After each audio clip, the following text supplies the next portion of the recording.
নমস্কার, আমি সুপ্রিয়া। আপনাদের সবাইকে সুপ্রিয়াস কিচেনে আরেকটি নতুন ভিডিওতে ওয়েলকাম।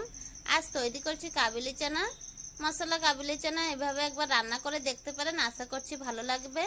প্রথমে ওভারনাইট ভিজিয়ে রাখা কাবুলি চানাগুলো একটা কুকারে নিয়ে নিচ্ছি। কাবুলি চানা রেসিপিটি কিন্তু এটা কোনো নতুনত্ব নেই, সবাই কম বেশি রান্না করতে পারে, তবে আমি আমার স্টাইলে রান্না করেছি। আশা করছি আপনাদের দেখলে ভালো লাগবে আর একবার বাড়িতে অবশ্যই বানিয়ে দেখতে পারেন।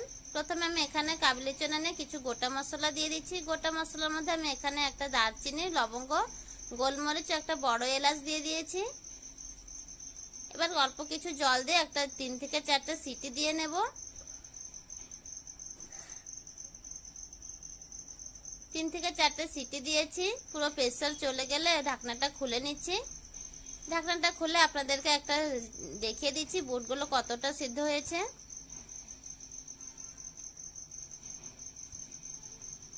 তো দেখুন, হাত থেকে একটু প্রেসার করলেই কিন্তু খুব ভালোভাবে গলে গিয়েছে। তো এই স্টেজেই রাখতে হবে, বেশি কুক করলেও কিন্তু আরো ভালো লাগবে না। 3 থেকে 4টে সিটি যথেষ্ট। এবার গোটা মশলাগুলো বার করে নেব, নাহলে খাওয়ার সময় মুখে পড়বে। এবারে একটা আমি পেস্ট বানিয়ে নেব। তার মধ্যে এখানে নিয়েছি একটা টমেটো, কাঁচা লঙ্কা দুটো নিয়েছি, আর এখানে অল্প কিছু বুট নিয়েছি। অল্প কিছুটা চানা দিয়ে পেস্ট বানিয়ে নিলে গ্রেভিটা কিন্তু খুব ভালো হয়, না হলে বুট আলাদা ঝোলটা আলাদা হয়ে থাকে অনেক সময়। আরেকটা প্লেটে আমি এখানে একটা পেঁয়াজ, আদা রসুনও পেস্ট করে নেব। গ্যাসের ওভেনে একটা কড়াই বসিয়ে দিয়েছি, আর আমি এখানে আজ সরষের তেলে রান্নাটা করছি, তবে আপনারা চাইলে কিন্তু সাদা তেলেও রান্না করে নিতে পারেন।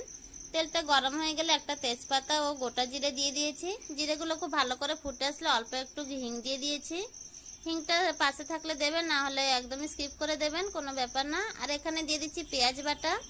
পেঁয়াজ, আদা রসুনের পেস্ট দিয়েছি। অল্প একটু জল দিয়ে খুব ভালো করে একটু কষিয়ে নেব। পেঁয়াজটা খুব ভালো করে ভাজা হয়ে হলে কিন্তু আমাদের তরকারিটাও খেতে ভালো হয়।